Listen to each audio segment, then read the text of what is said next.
जय हिंद मेरे प्यारे दोस्तों, स्वागत है आपका अपने प्यारे से YouTube चैनल प्ले स्टडी पर। तो मेरे प्यारे दोस्तों, आज की इस वीडियो में आप सभी को क्लास 10 हिंदी का प्री बोर्ड परीक्षा जो आपका होने वाला 2026 में यानी कि जनवरी वाले महीने में मैं सेम वही वायरल पेपर लेकर आ चुका हूं आपके सामने।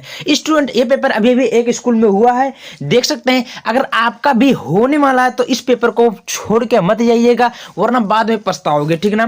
स्टूडेंट, इस पेपर को मैं बहुत ही मेहनत करके लाया हूं और पेपर को मैं पूरा सॉल्यूशन कराऊंगा A to Z, ठीक ना। एंड आप लोग इस वीडियो को पूरा देखना। वीडियो पसंद है वीडियो को लाइक करना, चैनल पर नए चैनल उसको सब्सक्राइब कर लीजिएगा, ठीक ना। चलिए इस वीडियो को एकदम शानदार तरीके से स्टार्ट करते हैं। तो मेरे प्यारे दोस्तों, PBO7 का पेपर का कोड अनुक्रमांक यहाँ भरना होगा, यहाँ नाम भरना होगा, कुछ करना जरूरत ही नहीं पड़ी। पूर्णांक आपका 70 नंबर का पूर्णांक दिया गया। पेपर का कोड B25,000। वायरल तबाही मचा दो, एकदम बवंडर, ठीक ना। समय आपको 3 घंटा 15 मिनट पेपर को हल करने के लिए दिया ही जाएगा। यहाँ पर आपके सामने कुछ इस प्रकार दिया निर्देश कि प्रारंभ के 15 मिनट परीक्षार्थियों को प्रश्न पत्र पढ़ने के लिए निर्धारित है। यह प्रश्न 2 खंडों में विभाजित है, खंडा खंडवा। कुछ करना नहीं है मेरे प्यारे दोस्त, सीधे अपने टॉपिक पे आते हैं, यानी कि मुद्दे पे आते हैं। तो मेरा मुद्दा ये बोलता है कि खंडा, यहाँ पर आपको ऑब्जेक्टिव क्वेश्चन देखा है। ऑब्जेक्टिव मतलब बहुविकल्पीय प्रश्न है, K2 B2, जो कि आपको OMR शीट में लिखना होगा। मेरे प्यारे दोस्तों, ज्यादा कुछ कठिन नहीं है, बस अपने ऊपर बिलीव करिए, बस आपका पूरा का पूरे चलने वाला। बस आप लोग इस वीडियो को थोड़ा बढ़िया से देखिएगा। जो भी स्टूडेंट वीडियो को लाइक करेगा, एक चॉकलेट इनाम मिलेगा। चलो, तो सबसे पहले नंबर क्वेश्चन बोल रहा है कि निम्नलिखित में कोई एक कथन सही है, उसे पहचान कर लिखिए। भाई, इंद्रजाल जयशंकर प्रसाद का प्रसिद्ध उपन्यास है, तो इसमें से कौन सा है? तो मेरे प्यारे दोस्तों, ये है शिक्षा और संस्कृति, डॉक्टर राजेंद्र प्रसाद की क्या एक रचना है। ये आपका सी वाला आपका राइट उत्तर होगा। ऐसे आपको टिक मारनी होगा। दूसरा क्वेश्चन आपके सामने बोल रहा है रानी केतकी की कहानी के रचनाकार है कौन है? भाई, रानी केतकी तो इंशा अल्लाह खान, ये आपका राइट उत्तर होगा। देखिए, बहुत पेपर आसान है, ज्यादा कठिन कुछ ना ही नहीं। उसने कहा था किस विधा की रचना? भाई, उसने कहा था किस विधा की रचना है। तो 30 नंबर क्वेश्चन आपके सामने है, तो इसका राइट उत्तर होगा ए, कहानी हुआ था, ठीक ना।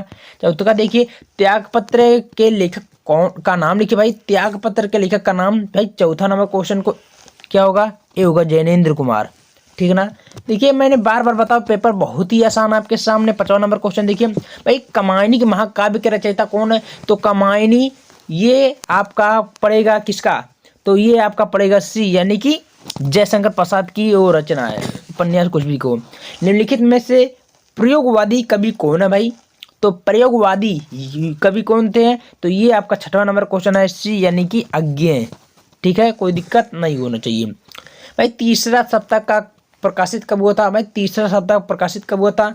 तो 7वां नंबर क्वेश्चन को आप लोग बताइए। ये होगा 1959 को हुआ था। कोई दिक्कत स्टूडेंट नहीं होना चाहिए। आगे हम लोग बढ़ जाते हैं।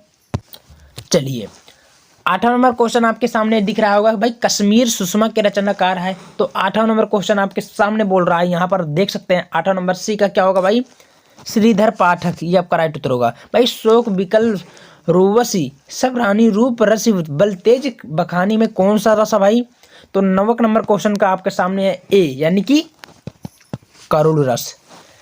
भाई, उपमा के कितने अंग होते हैं? सब लोग जानते हैं, उपमा का सब कुल 4 अंग होते हैं। रोला के प्रत्येक चरण में कुल कितना मात्राएं होती है? भाई, 11 नंबर क्वेश्चन के आपके सामने बोल रहा है, तो ये आपका होगा गिरावा का सी होगा, यानी कि 24 मात्राएं। भाई, अनादर शब्द में कौन सा उपसर्ग है? तो अनादर शब्द में कौन सा उपसर्ग है मेरे प्यारे दोस्तों? तो आप लोग तो पढ़े होंगे, बता ही सकते हैं कौन सा, जल्दी बताइए। तो अनादर में आपका जो पड़ेगा ये होगा, यानी कि अन। पन प्रत्यय युक्त शब्द है। भाई, पन प्रत्यय युक्त शब्द कौन सा है? तेरावा का क्या होगा? तेरावा का भी होगा आपका बचपन, ठीक ना। ज्यादा कठिन है, पेपर बहुत ही आसान है, तुक्का मार के निकल जाओगे। भाई, सप्तऋषि में कौन सा समास है? भाई, सप्तऋषि में बोल रहा है, देखिए सप्तऋषि में आपका पड़ेगा द्विग समूह। भाई, अच्छी इसका तद्भव शब्द क्या होगा? अच्छी माने क्या होता है? आँख होता है, तो इसका तद्भव निकालेंगे तो इसका बनेगा आँख। भाई, पेड़ तरु द्रुम आदि कहलाते हैं, क्या कहलाते हैं? 16वां का बी, यानी कि पर्यायवाची। अत्याचार में संधि विच्छेद है। भाई, तो अत्याचार आपका ए राइट उत्तर होगा, ठीक ना। कोई दिक्कत नहीं होगा। 17वां का हमने बता ही दिया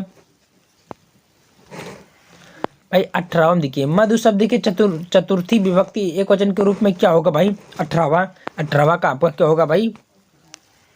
बी होगा, मधुने। भाई अपठा किस लकार का रूप है भाई? 19वां नंबर ध्यान से देखिए, तो ये आपका बी, लड लकार। अगर देखिए क्वेश्चन क्या बोल रहा है कि हसानी रूप है हस धातु का, भाई कौन सा है? तो इसमें आपका पड़ेगा बी, यानी कि लड लकार मध्यम पुरुष।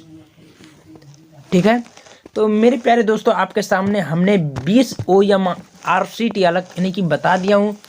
अब आपके सामने अलग अलग क्वेश्चन का निपटारा करने जा रहा हूँ। यहाँ पर आप लोग ध्यान से देख ही सकते हैं क्या बोला है। खंडवा, अब खंडवा में वर्णनात्मक प्रश्न जो कि आपका 6 नंबर का देता है। जैसे बोला कि अधोलिखित गद्यांश में किसी एक गद्यांश पर आधारित प्रश्नों को उत्तर दीजिए। भाई भिन्न भिन्न धर्मों को मानने वाले जो भी सारी दुनिया के सभी देशों बसे हुए यहाँ भी थोड़ी बहुत संख्या में पाई जाती है। जिस तरह यहीं की बोलियाँ की गिनती आसान नहीं है, उसी तरह भिन्न भिन्न। तो इस प्रकार आपका जब देगा तो आप लोग बैठ के आराम से एक एक क्वेश्चन को हल कर लीजिएगा, ठीक ना। तो यहाँ पर भी वही सेम पूछा उत्तर, यहाँ पर गद्यांश दिया, फिर नीचे आपका वो बोलता है गद्यांश का उत्तर लिखने के लिए मान लीजिए बोल रहा है कि प्रस्तुत गद्यांश का संदर्भ लिखिए, फिर बोल रहा है कि रेखांकित अंश की व्याख्या कीजिए, फिर बोल रहा है कि भारत की बोलियां और संप्रदायों के संबंध में क्या बताया गया, इसके बारे में लिखना होगा। फिर उसको नहीं आता तो मेरे प्यारे दोस्तों ये आता आपको कितना जीवन बरस पड़ा है इन दीवारों पर जैसे फसाने अजाइब। तो ये अजंता चैप्टर से लिया गया है। आप लोग आराम से बारीकी से कर सकते हैं। यहाँ पर भी जो भी क्वेश्चन बोला आप लोग अपने मस्त में कर दीजिएगा। भाई 22वां नंबर क्वेश्चन आप थोड़ा ध्यान से देख लीजिएगा। अधोलिखित पद्यांश में किसी एक पद्यांश पर आधारित प्रश्नों को उत्तर दीजिए। भाई 6 नंबर का। भाई भरे भुवन घोर कठोर रवि ब्याज तजी मारक चले चिक रसी दिग्गज डोलमयी अहे कोल कुसुम कल मिले। तो इस प्रकार देता है, तो आप लोग आराम से कर दीजिए। भाई नब में गर्भित झुकता ना शीश पर अंक लिए हैं दीन छा, तो इस प्रकार देता है, तो आप लोग कर लीजिएगा, कोई दिक्कत नहीं है। भाई 23वां नंबर क्वेश्चन को ध्यान से देखिए। बोल रहा है निम्नलिखित में लेखकों में किसी एक लेखक का जीवन परिचय दीजिए। 5 नंबर का। ऐसा कोई जीवन परिचय नहीं, स्टोन में जो बताया नहीं हूँ आराम से कर सकते हैं। भाई सबसे पहले आचार्य रामचंद्र शुक्ल का, उसके बाद में जयशंकर प्रसाद का है, डॉक्टर भगवती उपाध्याय का है। भाई सबका जीवन परिचय मैं ऑलरेडी लिखवा चुका हूँ, आराम से करके पूरा कर सकते हैं, कोई दिक्कत नहीं होगा। आगे हम लोग बढ़ जाते हैं। फिर यहाँ पर आपका ये गद्य का है, आपका आता पद्य का। भाई निम्नलिखित में किसी एक कवि का जीवन परिचय दे तो उनकी प्रमुख रचनाओं का उल्लेख करें। भाई सबसे पहले सूरदास का है, भाई मैथिली सड़क गुप्त का है, महादेवी वर्मा जी का है। भाई सब आसानी है। निम्नलिखित संस्कृत गद्यांशों में किसी एक का संदर्भ सहित हिंदी में भाई अनुवाद करें। जैसे दिया नागरिका बहुकालम यावत अचिंत्यत परम प्रहेलिकाय उत्तरम ददातु समर्था न अभवत अतः ग्रामीण अभवत अहम अस्य प्रहेलिका उत्तरम न जानत इदम श्रुत्वा ग्रामीणम। तो इस प्रकार संस्कृत है, इसका आपको अनुवाद करना है, कोई दिक्कत नहीं। भाई मानव जीवन संस्करणम संस्कृतम अस्माकम पूर्वजा, इस प्रकार देता है, तो आप लोग कर लीजिए, कोई दिक्कत नहीं होगा। भाई खा नंबर क्वेश्चन को देखिए। निम्नलिखित में श्लोकों में किसी एक श्लोक का संदर्भ सहित हिंदी में व्याख्या करें।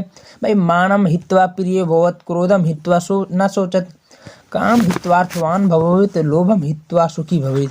तो इसका आप लोग कविता है, इसका आप लोग कर लीजिएगा। भाई 25वां नंबर ध्यान से देखिए। निम्नलिखित में प्रश्नों में किन्हीं प्रश्नों का उत्तर दीजिए संस्कृत में। भाई 4 नंबर का। भाई विविध धर्माणम संगम स्थली नगरी अस्ति। भाई बीरा केन पूजते, वीर किसके द्वारा पूजे जाते हैं? तो बीरा वीरेण पूजते, यानी कि वीर की पूजा वीर के द्वारा ही होती है। फिर बोल रहा 26 नंबर क्वेश्चन को ध्यान से पूर्वक देखिए। अपनी पाठ्य पुस्तक से कंठस्थ किया कोई एक श्लोक लिखो जो पेपर में ना आए हो। भाई 27वां नंबर देखिए। निम्नलिखित में किसी एक का विषय पर निबंध लिखिए। भाई निबंध लिखना है, चाहे जनसंख्या पे लिखिए, चाहे पर्यावरण पे लिखिए, चाहे नारी सशक्तिकरण पे लिखिए, चाहे स्वास्थ्य शिक्षा पे लिखिए, आपका नंबर मिलना निश्चित है। फिर आगे बोल रहा है स्वपठित खंडकाव्य के आधार पर प्रश्नों को उत्तर दीजिए। भाई क्या लिखना? उत्तर लिखना है खंडकाव्य के आधार पर। तो आप लोग आराम से बैठकर चाहे कोई किसी पे कर सकते हैं, ठीक ना। तो ये जो मैं पेपर बताया हूँ स्टूडेंट, ये बिल्कुल असली वायरल पेपर है। अगर आप भी नंबर अच्छा लाना चाहते हैं तो वीडियो को ज़्यादा से ज़्यादा शेयर करें। धन्यवाद।